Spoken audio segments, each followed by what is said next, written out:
Tidak terasa ini adalah H-3 Idul Fitri. Kita juga tentu berharap bahwa Anda semua tetap semangat dalam menjalankan ibadah puasa.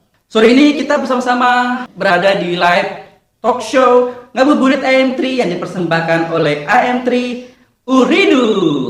Dan bersama saya sudah hadir figur yang selama 2 bulan terakhir hampir tidurnya tidak pernah nyenyak.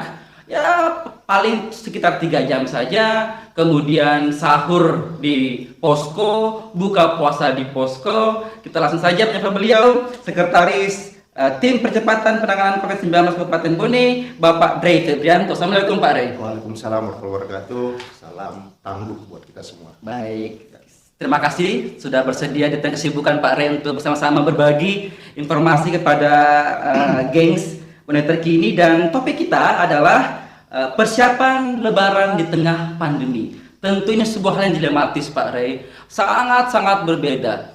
COVID-19 membuat semuanya menjadi tidak biasa. Yang sebelumnya H-3 kita sudah riuh mempersiapkannya, mall, pasar, dan segala macam sudah ramai karena kita ingin menyambutnya dengan penuh sukacita, beli pakaian, baju baru, kemudian penganan yang akan kita suguhkan di hari nan Fitri. Tapi itu kan tidak terjadi sekarang karena pandemi ini. Kemudian saya butuh informasi update terbaru situasi dan kondisi Bone sekarang terkait dengan pandemi COVID-19 seperti apa? Baik, terima kasih. Gengs ya? Iya, gengs. Para gengs. Keren juga istilahnya, para gengs. Terima kasih pertama-tama saya ucapkan terima kasih sudah hadir di saya diundang tempat ini untuk kita berbincang-bincang mengenai beberapa hal tentang situasi yang tidak biasa ini. Hari ini 27 Ramadan, bertepatan dengan tanggal 20 Mei itu adalah Hari Kebangkitan Nasional. Jadi mungkin momen ini juga buat kita masyarakat Bone bisa menjadi satu momen kebangkitan buat kita dalam hal cara baru kita menghadapi pandemi global ini. Saya akan menjelaskan secara umum dulu bahwa berdasarkan beberapa literasi kita bisa googling tentang pandemi ini, COVID-19 ini, itu mengabarkan bahwa pandemi ini tidak akan selesai dalam waktu sulit, dalam waktu dekat. Contohnya saja Wuhan yang pertama kali terkena, yang dianggap selesai, ternyata muncul lagi kasus ini per hari. Itu menjadi pandemi global. Oleh sebab itu para ahli, maknanya apa ya? Para ahli mengatakan bahwa kita harus kemungkinan besar ini pandemi global COVID ini baru bisa tangani sekitar 5 tahun ke depan. Itu sampai ada vaksin yang ditemukan. Selama belum ada vaksin yang ditemukan, yang kita bisa andalkan cuma imunitas tubuh dan cara kita menghadapi COVID ini, antara lain yang sudah diatur adalah social distancing dan physical distancing. Nah, jadi sampai belum ada vaksin tersebut, betul-betul kita mengandalkan diri kita dan kemampuan adaptasi kita sebagai manusia menghadapi COVID-19. Kedisiplinan ya. Jadi suka atau tidak suka, mau tidak mau, kita harus menghadapi, hari ini kita menghadapi yang namanya new tatanan. New tatanan kehidupan, new lifestyle lah kalau kita bisa bawa. New part ya. Artinya kalau dulu kita misalnya ketemu salam-salaman, cipika-cipiki, sekarang kita dengan new tatanan yang baru, kita suka tidak suka menghindari itu. Kalau dulu kita sering kongko-kongko, kumpul-kumpul tanpa memakai masker, dengan tatanan baru ini kita harus siap bahwa kita untuk saat ini kita belum bisa. Seperti itu. Jadi kalau dulu kita membiasakan hidup berkomunal, komunitas begitu, saat ini kita terpaksa menjaga individu kita, hidup secara individual. Artinya hidup secara individual itu raganya boleh jauh, tapi hatinya tidak boleh jauh sebenarnya. Itulah. Tapi sekali lagi maknanya positif. Artinya bahwa new era ini atau tatanan baru ini sudah kita harus hadapi. Nah, yang menjadi sulit buat kita adalah culture kita di Bone, bahkan kita seluruh dunia masyarakat muslim ini, ketika kita menghadapi Lebaran. Siapa sih yang tidak mau berlebaran dengan normal gitu kan? Siapa sih? Kita punya Siapa budaya sih yang mudik saya artinya begini. Saya menggambarkan kami sendiri itu sejak tanggal 16 Maret itu menghadapi pandemi ini. Saya baru sekali ketemu anak saya dalam bentuk physically. Saya kontak memeluk itu pun kemarin sebelum bulan puasa karena saya sudah nggak tahan. Ya namanya orang tua ya harus. Tapi tetap satu kota kan ya? Jarak rumah karena saya mestikan dulu ke rumah neneknya itu tinggal cuma 2 kilo dari rumah saya kan. Tapi Waduh, tragis sekali gitu ya. jadi itulah. Tapi saya selalu bercermin bahwa Ya, apa ngerti, yang Pak. saya alami ini itu belum ada apa-apanya dengan teman-teman petugas medis yang berada di garda terdepan. Yang mereka harus berjam-jam pakai APD lengkap dengan mata berembun, sesak setiap kali itu. Jadi saya selalu bercermin bahwa apa yang saya alami ini kami alami dengan tim itu belum ada apa-apanya dengan teman-teman kita. Oleh sebab itu kami sedih sekali ketika melihat banyak orang yang tidak memperhatikan kesehatannya untuk menghadapi pandemi, tidak menjaga jarak. Artinya kita tidak melarang beraktivitas, tapi kita harus beradaptasi dengan keadaan new normal sekarang, new normal yang sekarang ini. Tetap jaga jarak, social distancing, tetap memakai masker. Pak Rem melihat ini seperti apa nih? Apa yang menyebabkan kemudian masyarakat sepertinya merasa bodoh, tidak peduli, atau kemudian nggak apa-apa kok? Apa yang terjadi sebenarnya? Kadang kita itu nanti ketika kita mendapat kita yang mengalami baru kita sadar. Ya seperti, tapi mudah-mudahan itu tidak terjadi. Ya mudah-mudahan itu tidak terjadi. Terus kemudian sekali lagi ini masih masalah culture lagi kita. Ya tadi bahwa ini kebutuhan lebaran. Kebiasaan kita kalau kita lebaran itu harus agak sedikit berbeda dengan hari biasa gitu. Makanya sih berdoa, kalau kami secara pribadi berdoa ya mudah-mudahan selesai lebaran ini tidak ada yang terpapar, karena suka tidak suka faktanya hari ini di Bone ada 9.000 orang lebih orang dengan tanpa gejala yang harus mendapat pengawasan 14 hari, yang harus melakukan isolasi mandiri 14 hari berada di sekitar kita. Apakah disiplin atau tidak disiplin tergantung individu masing-masing. Itu ada di sekitar kita. Kenapa kita tidak bisa melarang orang masuk? Karena kita belum PSBB, jadi kita tetap bekerja itu berdasarkan hukum negara, ada aturan hukum, ada aturan main yang kita tidak bisa ini. Nah, jadi kembali lagi bahwa menghadapi pandemi COVID ini kembali lagi cara kita beradaptasi dengan new tatanan yang baru. Update Pak, dari update terbaru sekarang, yang positif berapa, yang sembuh berapa? Aduh, saya kurang, tapi kalau yang positif sekitar 7 orang. 7 orang yang positif ya. Dan alhamdulillah 7 orang itu satu yang berasal dari Watapone memang, walaupun dia pernah kontak dia. Yang lainnya itu adalah klaster luar, dan kita tidak berharap semoga saya terjadi bahwa satu orang tidak menimbulkan klaster Bone. Karena melihat kontak yang dia sudah lumayan masif ya. Dia kontak, jadi dia masuk dinyatakan PDP itu tanggal 10, ternyata dia masuk tanggal 7. Beliau itu masuk tanggal 7 dan tidak tidak jujur tentang riwayat. Karena ini salah satu cara kami untuk mendeteksi seseorang itu diduga dia terpapar adalah dengan melacak riwayat histori dan kontaknya. Jadi misalnya contoh, saya punya penyakit bawaan asma misalnya sesak, atau saya tidak pernah kemana-mana, saya tidak pernah kontak dan siapa-siapa, saya sesak.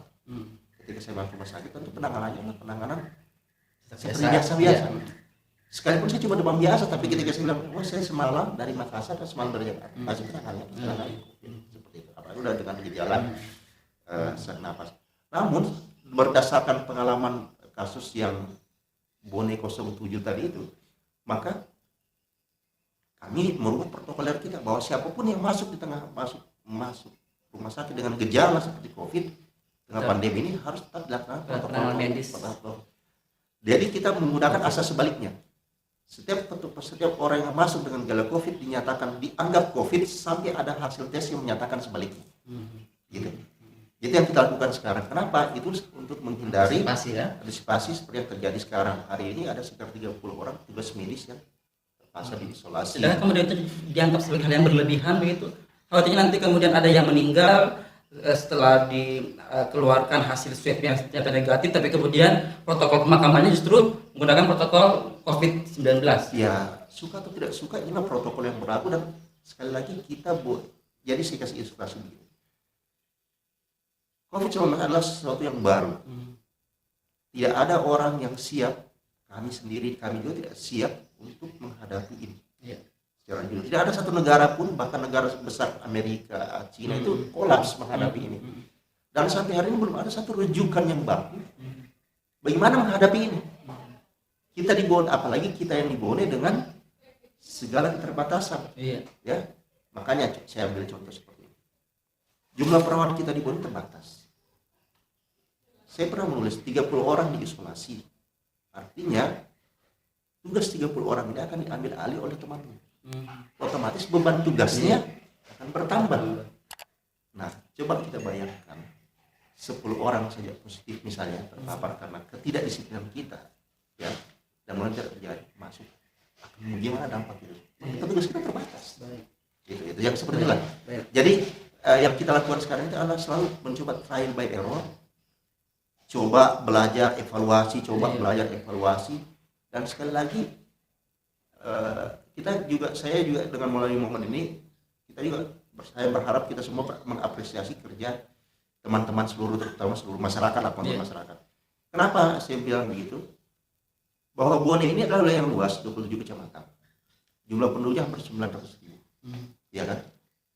Dan pada fase sekarang ini, hampir 3 bulan pandemi ini, kita bertahan di angka 7 dan menurut tidak bertambah. Nah, itu menurut saya itu adalah hasil kerja keras seluruh teman-teman, seluruh elemen masyarakat, dan ada campur tangan Tuhan dalamnya. Kalau kita apple to apple, taruhlah misalnya dengan Sindia yang kecil, dengan Makassar misalnya, dengan Palopo, Sopeng misalnya, kita justru relatif yang lebih. Tadinya Pak Aris, saya ketika mengetahui bahwa ada positif dari Temboro itu, dan ternyata yang 3 klaster, yang satu itu kemudian menjadi klaster dengan 3 kasus baru yang positif, saya khawatirnya waduh udah deh, ini bakal menjadi sebuah gunung es. Ternyata enggak ya, jadi tidak sama sekali. Jadi itu kan, jadi sekali lagi begini, itu kan kita sebagian orang berpikir jangan ini kan jadi seperti deret ukur data itu menjadi 1, 3, 5. Betul.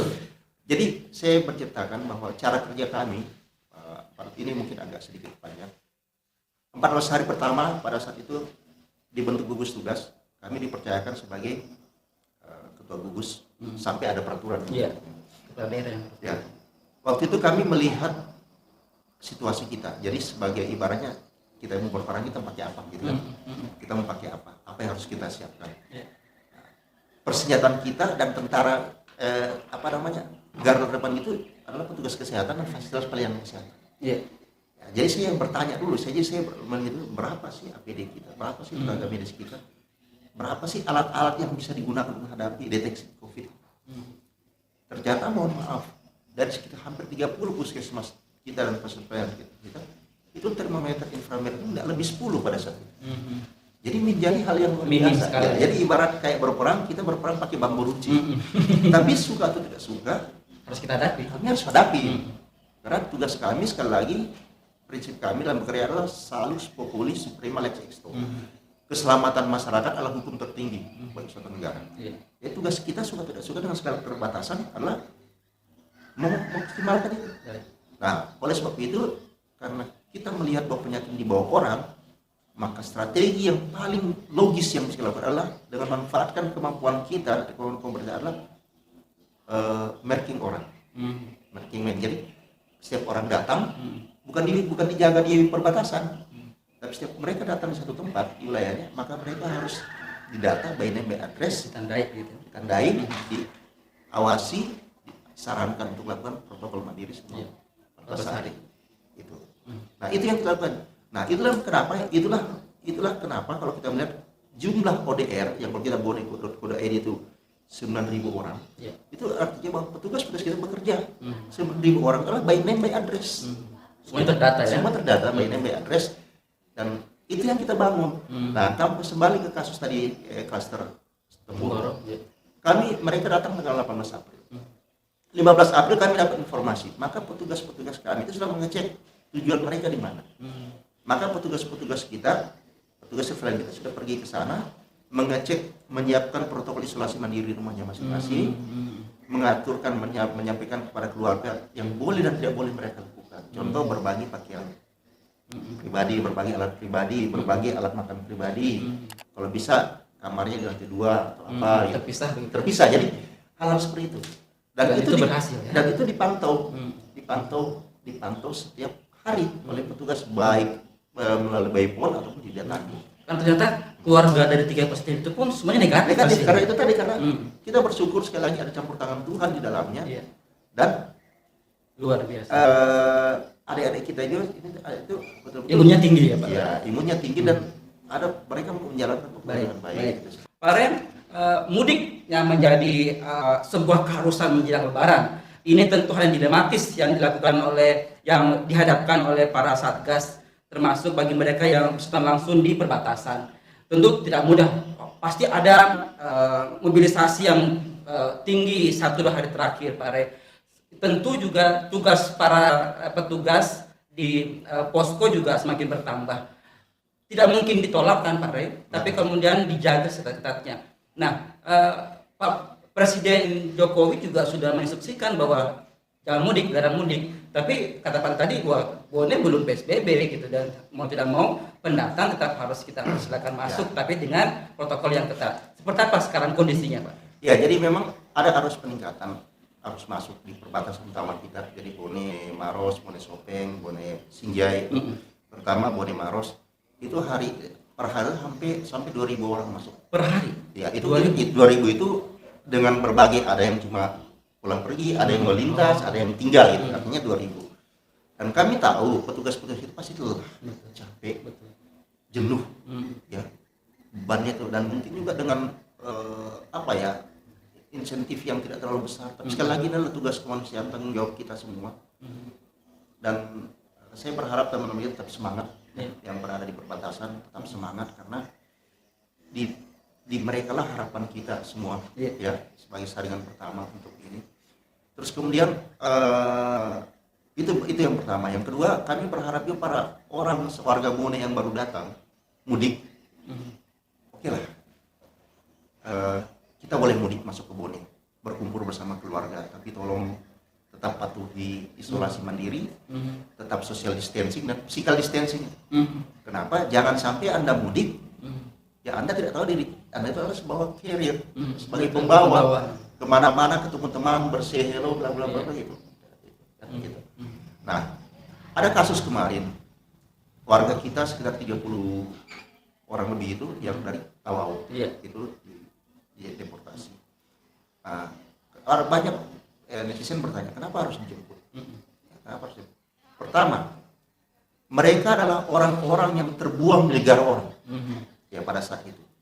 Jadi para saudara-saudara kita TKI itu mereka statusnya tidak jelas.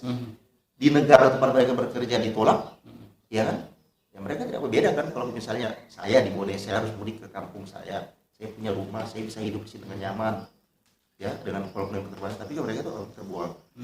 Terus mereka sudah dikarantina pulang ke sampai ke sini. Nah, karena mereka ada orang luar, ketimbang mereka harus naik mobil pribadi, terjadi transmisi lokal, kontak yang ini, ya, sebagai tugas kita adalah menyebut mereka. Karena tadi dalam pembukaan Undang-Undang Dasar 45 dikatakan tugas negara adalah melindungi masyarakatnya.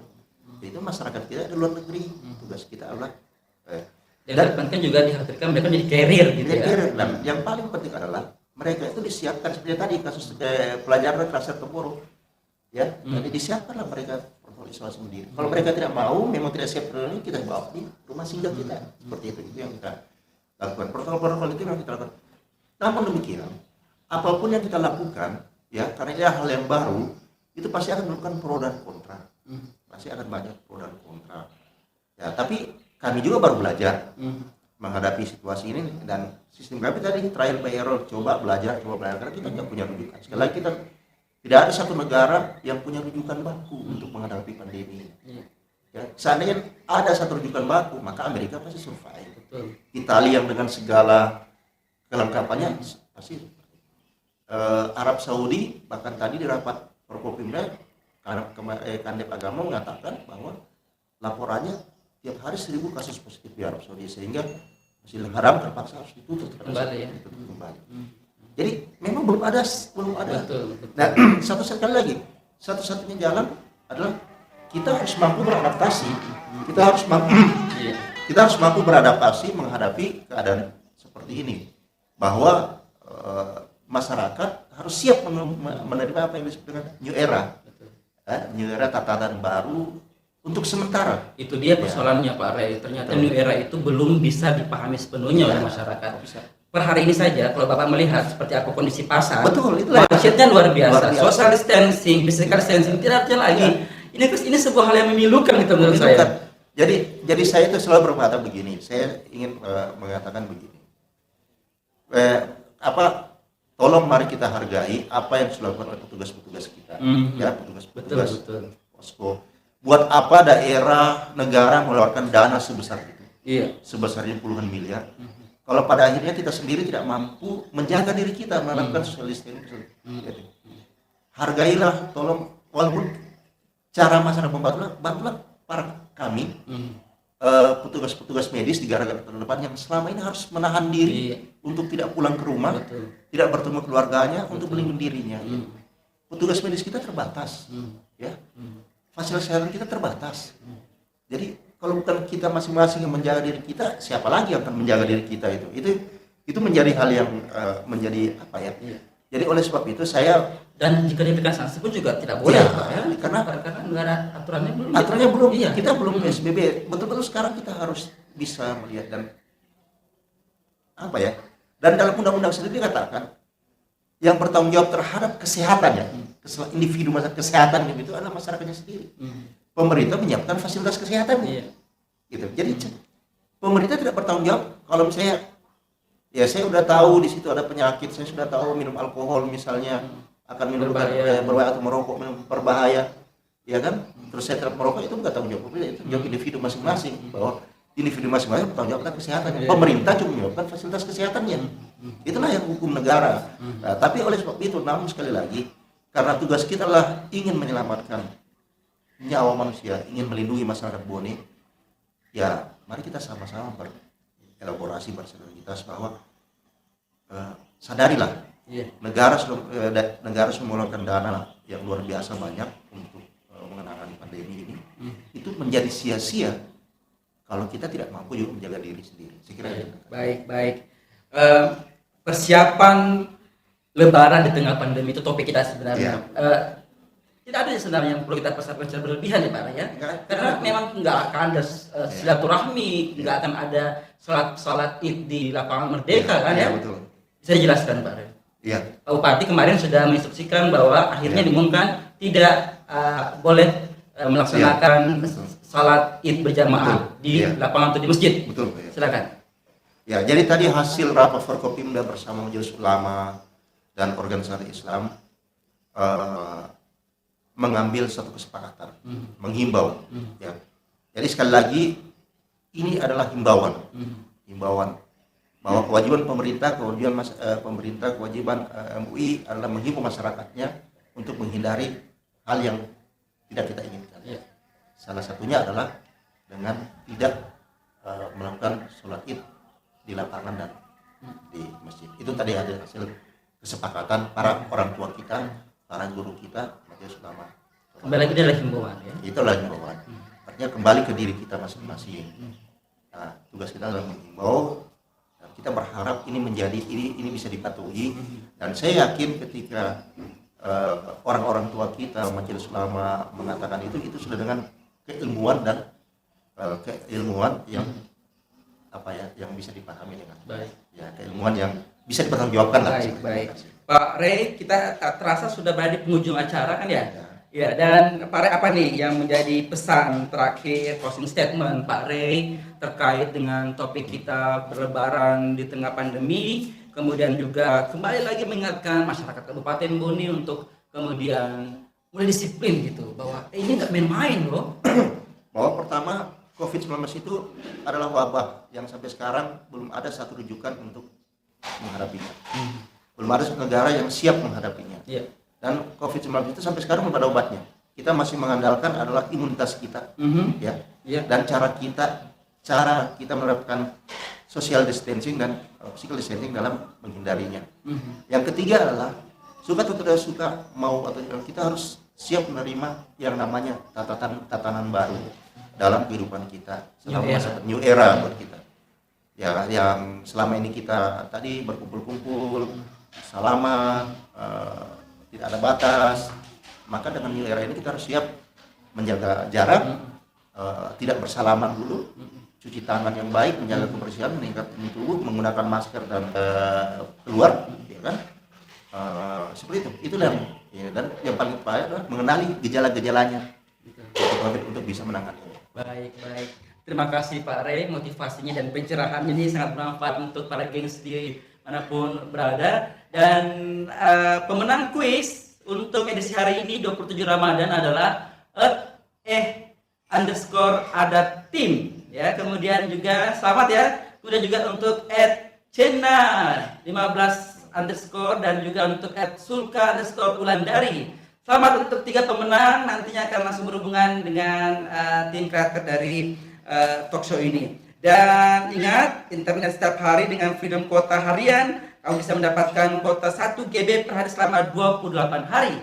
Caranya, aktifkan di bintang 123 pagar atau melalui aplikasi MyIM3. Terima kasih atas waktunya, gengs. Senang sekali akhirnya kita bisa berbuka puasa saat lagi. Dan intinya, Lebaran kali ini berbeda. Tetap di rumah saja, hindari silaturahmi berlebihan, jaga jarak, dan yang pasti bahwa kita doakan agar Kabupaten Bone dan Indonesia bebas dari corona.